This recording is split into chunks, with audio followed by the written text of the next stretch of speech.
अस्सलाम वालेकुम viewers, welcome in lesson. आज हम chapter 6 electoral politics in the erstwhile state of Jammu and Kashmir को डिस्कस करेंगे। मैं हूं मीरौफ फ्रॉम लबैक वसादैक।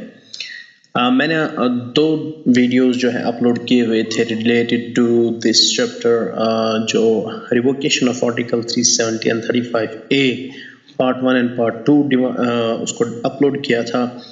उसको देखने के बाद आपको थोड़ा सा एक क्या कहते हैं, एक ना बैकग्राउंड जो है इस एरस्टवाइल स्टेट ऑफ जे का यहाँ से रिलेट करना पड़ेगा उस चैप्टर के साथ, ताकि आपको ये समझ आए कि इस चैप्टर को क्या रिलेशन है, क्यों आर्टिकल जो है फिर रिवोक करना पड़ा और इसके पीछे क्या वजूहात हैं।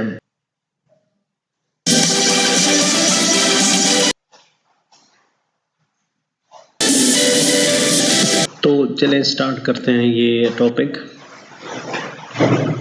सबसे पहली चीज़ जो इसमें लिखी हुई है वो ये है, in this chapter attempt is made to comprehend the electoral process. इसमें सिर्फ आपको इलेक्टोरल प्रोसेस और उसका नेचर जो state of Jammu and Kashmir का प्री इंडिपेंडेंस से लेके अब तक जो था उसमें जो इलेक्टोरल ट्रेंड्स, इलेक्टोरल बिहेवियर रहा, वो सारा इसमें डिस्कस किया हुआ है। उसको अंडरस्टैंड करना है और उसके बाद जो है वो अगले चैप्टर में होगा। बाकी फ़िलहाल आप इस चैप्टर को देखेंगे हम कैसे क्या कुछ। तो उसमें जो समरी पार्ट है यानी अंडरस्टैंडिंग किस लेवल तक बच्चे को देनी है कि, तो ये है आपके सामने स्क्रीन। तो स्क्रीन पे क्या लिखा, जो पॉलिटिकल इलेक्टोरल प्रोसेस होता है ये एक लाइफलाइन आजकल की मॉडर्न पॉलिटिकल सोसाइटीज़ में है। यानी पॉलिटिकल सोसाइटीज़ जो है वो डेमोक्रेटिक इन नेचर है। मॉडर्न डे डेमोक्रेसी के अंदर इलेक्टोरल पॉलिटिक्स के बगैर गवर्नेंस इम्पॉसिबल है। यही इसकी स्ट्रेंथ होती है और इसी से इंस्पायर होता है इलेक्टोरल प्रोसेसेस। ठीक है, तो ये जो electoral processes Jammu and Kashmir के अंदर पाई गई या अभी तक जो थी, क्योंकि हम प्री इंडिपेंडेंस से बात कर रहे हैं, तो that is expression in the pre 1947 period with the Glancy commission recommendations. तो उसमें सबसे ज़्यादा जो रोल होगा वो जो पढ़ना है वो है महाराजा हरी सिंह का, कि उसने अडॉप्ट की लेजिस्लेटिव असेंबली जिसको प्रजा सभा कहते हैं। उसमें 75 मेंबर्स उसने कंप्राइज किए हुए थे। तो फर्स्ट एवर लेजिस्लेचर असेंबली जो थी वो 1934 में थी, limited electoral component with only 33। यानी पहली वाली जो थी वो 1934 की थी, उसमें सिर्फ इलेक्टोरल कंपोनेंट में सिर्फ 33 जो है लिमिटेड सीट्स थी। अब जो 1934 से पहले थी उसमें 33 इसमें कंपोनेंट्स इलेक्टोरल लिमिटेड थे। अब नाउ जो नई है ग्लेंसी कमीशन के तहत वो 75 मेंबर्स से कंप्राइज है। ये कब हुआ? 1934 में हुआ। कमीशन रिकमेंडेशंस कहते हैं। ठीक है, क्योंकि इसी ग्लेंसी कमीशन की रिकमेंडेशंस की वजह से हरी सिंह को प्रॉम्प्ट किया गया था कि आप अडॉप्ट करो प्रजा सभा जिसमें 75 मेंबर्स होंगे। अब जो यहाँ पे आपको नज़र आ रहा है electoral politics in the erstwhile state of Jammu and Kashmir, क्या इलेक्टोरल पॉलिटिक्स रहा है इस एरस्टवाइल जम्मू एंड कश्मीर के अंदर, और वो कितना सक्सेसफुल रहा है, और उसने कौन सी तब्दीलियाँ लाई, उसने कैसे स्टेट को मॉडर्नाइज किया, उसने कैसे स्टेट को नेक्स्ट लेवल तक पहुँचा दिया इन अ proper democratic electoral political system. Okay, let's see how it happened and what type of electoral system was prevailing in the state of Jammu and Kashmir, the erstwhile state of Jammu and Kashmir after the Glancy Commission. तो इसमें आपको यहाँ पे वहीं से book कहती है, लिखती है कि जो ये कमीशन था इसमें इलेक्टेड मेंबर्स जो है टोटल उसमें 21 सीट्स जो है वो रिजर्व मुस्लिम्स के लिए थी। ओके, रिप्रेजेंटेशन के लिए, मुस्लिम रिप्रेजेंटेशन। नेक्स्ट रेगुलेशन जो रिजर्व थी वो 10 सीट्स थी हिंदूज के लिए, 2 सीट्स जो थी वो सिख्स के लिए थी, और 30 सीट्स रिजर्व थी स्पेशल नॉमिनेशन के लिए जो वो खुद महाराजा हरि सिंह करता या कोई नेक्स्ट उसके बाद महाराजा होता, in which the nominations were restricted. अब नॉमिनेशन में रेस्ट्रिक्शन थी, वो कितनी थी? 12 थी। टू स्टेट ब्यूरोक्रेसी, तो ब्यूरोक्रेसी या ऑफिशियल मेंबर्स जो होते हैं वो 12 थे। टोटल कितने हो गए जब हम देखते हैं इसको सम टोटल करके? 21 10 हो गया 73 प्लस 2 हो गया 75, आ गई टोटल 75 सीट्स। तो that is the full fledged explanation of the representation of every community according to this commission. Okay, ये जो बिल्डिंग एक ही फ्लैग नजर आ रहा है तो दूसरा नहीं है, इसकी पीछे वजह है आर्टिकल एप्लीकेशन 370 की वजह सबसे बड़ी है, क्योंकि एक state of Jammu and Kashmir को अपना सेपरेट इंडिपेंडेंट फ्लैग था, कॉन्स्टिट्यूशन थी, उसकी वजह से अब ये जब यूनियन टेरिटरी बनाई गई, जो रीऑर्गेनाइजेशन एक्ट था 2019 का, पिछले एक साल से तब से फ्लैग नहीं है, only one flag, one nation one flag. यहाँ पे एक फैक्ट लिखा है, इम्पोर्टेंट फैक्ट, जिसमें 1934 के इलेक्शन रिस्ट्रिक्शंस, जो फ्रेंचाइजी का सिस्टम था जिसको आजकल के दौर में हम कहते हैं यूनिवर्सल एडल्ट फ्रेंचाइज, तो उसमें जो है आपको यहाँ पे स्क्रीन पे नज़र आ रहा होगा कि जो विलेज हेडमैन या पंचायती सरपंच हुआ करते थे, तो ये रिस्ट्रिक्टेड था इन तक, और वही वोट डाल सकते थे जो priest class, manager, religious property rights और टाइटल होल्डर्स थे, मेडिकल प्रैक्टिशनर्स थे या पेंशनर ऑफ, ठीक है, वुमेन को नहीं था, प्लस जिसने मिडिल स्कूल एग्जामिनेशन क्वालिफाई किए हुए होंगे या उसके इक्विवेलेंट वो। उसके बाद जो इलेक्टोरल प्रोसेस थी एरस्टवाइल जम्मू एंड कश्मीर के अंदर, state of Jammu and Kashmir के अंदर एक रेजोल्यूशन पास किया गया मुस्लिम कॉन्फ्रेंस ने, जो एस्टेब्लिश की गई थी 4 जून 1932 को। मुस्लिम कॉन्फ्रेंस यहाँ की एक पार्टी थी जिसने डिमांड की wide franchise to accommodate public demand. That is, they raised the issue of extension or we can say the mass participation in the political functioning of the Jammu and Kashmir that time. So they demanded the representation and accountable government responsible on the floor of Legislative Assembly. So this was the resolution passed by the Muslim। तो उससे क्या हुआ, जब उन्होंने ये agenda सामने लाया, उस चीज़ की वजह से जो मुस्लिम कॉन्फ्रेंस है उसने पॉपुलैरिटी गेन की, और उनको जो 4 सालों की टर्म मिली थी after the completion of that, तो उस चीज़ की वजह से भी वो बड़े मशहूर हो गए थे, और उन्होंने बहुत सी जो आउटरीच, जिसको हम कह सकते हैं पॉलिटिकल आउटरीच, वो बनाई थी, और जिसकी वजह से वो बड़े पॉपुलर हो गए, फैन हो गए, उन्होंने ज़्यादा से ज़्यादा सपोर्ट हासिल की।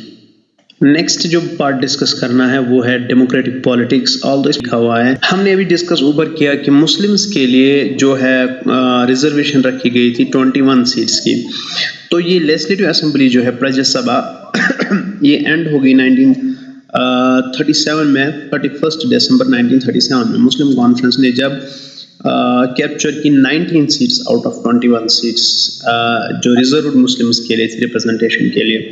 तो 27 मार्च को क्या हुआ, 1938 में मुस्लिम कॉन्फ्रेंस ने कन्वर्ट किया अपना नाम जो है नेशनल कॉन्फ्रेंस में।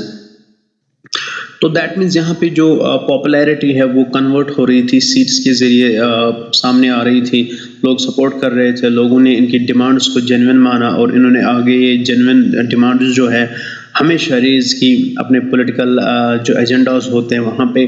तो लोगों का सपोर्ट गेन करते करते इन्होंने एक समय में 1937 की बात है 19 सीट्स आउट ऑफ 21 हासिल की, जिसकी वजह से रिप्रेजेंटेशन की मुस्लिम रिप्रेजेंटेशन जो है वो डोमिनेंट रही, और 1938 में फिर मुस्लिम कॉन्फ्रेंस ने अपना नाम कन्वर्ट किया, ये नेशनल कॉन्फ्रेंस बन गई, ठीक है, जिसके बानी जो है शेख मोहम्मद अब्दुल्ला थे। तो अभी तक हम डिस्कस कर रहे थे प्री इंडिपेंडेंस का, 1947 से पहले की बात, जब महाराजा हरि सिंह थे, और क्या कहते हैं उसे कि उसकी जो फंक्शनिंग थी पॉलिटिकल, जो उसने स्ट्रक्चर बनाया था उसके हिसाब से जैसा उसने किया उस वक्त, वो एक erstwhile state of Jammu and Kashmir का एक अपना इंडिपेंडेंट तरीका था पॉलिटिकल फंक्शनिंग का। और पॉलिटिक्स जहाँ पे हमने पढ़ा कि 75 टोटल सीट्स हुआ करती थी। फिर हमने ये भी देखा कि जो एक तहरीक चलाई नेशनल कॉन्फ्रेंस, जिसका पहला नाम था मुस्लिम कॉन्फ्रेंस डोगराज के दौर में, कि मुस्लिम्स की जो रिप्रेजेंटेशन है और उनकी जो पब्लिक डिमांड्स है उनके रिलेटेड जो इश्यूज उठाए, उनकी जो क्या कहते हैं उसे, जो प्रॉब्लम्स एंड इश्यूज है उनको हाईलाइट किया। उसकी वजह से वो बड़े फेमस हो गए, उन्होंने मेजॉरिटी जो सपोर्ट है गेन किया। तो फिर सीट्स जो है उनमें तब्दीली लाई गई। वो कैसे लाई गई वो हम अब पढ़ेंगे। बट जो पुराना स्ट्रक्चर था वो ख़त्म हो गया, कन्वर्ट फिर नाम किया अपना नेशनल कॉन्फ्रेंस, जो नया नाम आया फिर इसका मुस्लिम कॉन्फ्रेंस का। फिर उससे क्या हो गया कि वो एक सेक्युलर डिमांड लेके आगे चली। जब उसने फेमसनेस हासिल की, जब वो बड़े पॉलिटिकली वो अब साउंड हो गए और उनकी जो बात है पक्की समझी जा रही थी हर मामले में, जब भी वो पब्लिक डिमांड्स को रेज करते थे, उनकी जो जद्दोजहद है उसकी आड़ में they gained maximum support. So that is why they turned to be a national conference where the secular nature of the political party came into existence. Otherwise it was a Muslim conference. There was no secular idea, no secular agendas were raised. Only this party worked for the Muslims. Now later on it worked in a collaboration including all the sections of the society. So that is why कि इस next part में जहाँ पे ये लिखा है, जब 1947 में एक्सेशन हुआ erstwhile state of Jammu and Kashmir का यूनियन ऑफ इंडिया के साथ, 26 अक्टूबर 1947 में मोटिवेट किया गया सदर रियासत को, जिसका नाम करण सिंह था। अभी भी वो जिंदा है, वो नहीं मरे हैं। वो तब हेड थे जम्मू एंड कश्मीर के। सदर रियासत मीन्स प्रेसिडेंट। ऑन 1 May 1951 उसने एक इशू किया proclamation that directing the formation of constituent assembly. फिर एक्सेशन के बाद उसने प्रोक्लेमेशन की direct formation of constituent assembly come legislative assembly. Okay, this means constituent assembly come legislative assembly, जिसमें जो state of Jammu and Kashmir है वो इंडिपेंडेंट रहेगी इस मामले में। जो कानून बनाने का तरीका है, जो लॉ मेकिंग बॉडी होगी वो कश्मीर की अपनी होगी, एनफोर्सिंग बॉडी भी अपनी होगी, जुडिशरी भी एक अलग एक इंडिपेंडेंट बॉडी रहेगी। यानी तीनों जो मेन ब्रांचेस होते हैं गवर्नमेंट के वो इंट्रोड्यूस हुए। तो state of Jammu and constitution की असेंबली के अंदर, कॉन्स्टिट्यूएंट असेंबली के अंदर इस चीज़ को ड्रॉप्ट किया गया। फिर जो है इलेक्शंस कॉन्स्टिट्यूएंट असेंबली के तहत फुल्ली कंडक्ट किए जाते थे थ्रू अडल्ट सफरेज, जिसको हम यूनिवर्सल अडल्ट फ्रेंचाइज कहते हैं, रेगुलरली। और जो लेजिस्लेटिव असेंबली है उसमें अब इनिशियली जो 75 मेंबर्स थे, अब उसको 100 मेंबर्स की एक असेंबली बनाया गया। तो उसमें क्या हुआ कि जो मेंबर्स हैं उनकी तादाद बढ़ गई। तो जब मेंबर्स फिर 100 रखा गया, तो ये है वो। फिर 100 के बाद लेटर इसको इंक्रीज किया 111 मेंबर्स। उसमें एक क्या था मकसद, वो ये था कि वर्चू ऑफ अमेंडमेंट जो बनाया गया था उसमें कॉन्स्टिट्यूशन के जरिए जम्मू एंड कश्मीर एक्ट 1988 उस अमेंडमेंट के तहत ये बताया गया कि जो हमारी लेजिस्लेटिव असेंबली होगी उसमें 111 मेंबर्स आज के बाद हुआ करेंगे। क्योंकि जो Jammu and Kashmir act of 1988 था वो 20th अमेंडमेंट था टोटल जो है कंटेस्टेबल सीट्स के लिए। तो इस प्रोविजन में पाकिस्तान ऑक्युपाइड कश्मीर के मेंबर्स के लिए फिर सीट्स रखी गई, जो कॉन्स्टिट्यूएंसीज है वहाँ पे गिलगित बल्तिस्तान और मुजफ्फराबाद के इलाके। अब रहती है बात अक्साई चीन की, वो तब हैबिटेशन वहाँ नहीं थी, वो डेजर्टेड एरिया था। अब धीरे धीरे हो चुकी है तब से लेकर अब तक 1988 से लेकर, बट समहाउ फिर सीट्स जो रही वो 111 ही रही। और उसके बाद जो ये रिजर्वेशन शेड्यूल ट्राइब के लिए रखा गया, तो वो अप टू 2019 रहा। वो जम्मू डिस्ट्रिक्ट्स में सांबा, कठुआ, उधमपुर, रामबन, इसी तरह कश्मीर में भी अलग-अलग डिस्ट्रिक्ट्स है जिनके लिए वो रखा गया था, ठीक है। तो ये है वो जो डेटा जिसमें सिंपली दिखाया गया summary erstwhile state of Jammu and Kashmir की ईयर 2014 तक जो इलेक्शंस हो गए। Number of constituencies 80, schedule caste 7, tribe 0, total 87। तो ये 2014 तक ही क्यों है, क्योंकि 2014 में लास्ट बार इलेक्शंस कश्मीर में हुए थे। उसके बाद जो भी इलेक्शंस हो गए उसमें लोगों ने बॉयकॉट किया, लोगों ने कोई पार्टिसिपेशन नहीं की, जिसकी वजह से कश्मीर को फिर एब्रोगेट आर्टिकल के जरिए ही सबमर्ज किया गया और यूनियन टेरिटरी बनाया गया। आज का पहला टॉपिक। नेक्स्ट टॉपिक में हम अगला पार्ट डिस्कस करेंगे, तो हमारा लेसन फिर दूसरे पार्ट में इंशाल्लाह कंप्लीट हो जाएगा। टिल देन अस्सलाम वालेकुम, अल्लाह हाफ़िज़।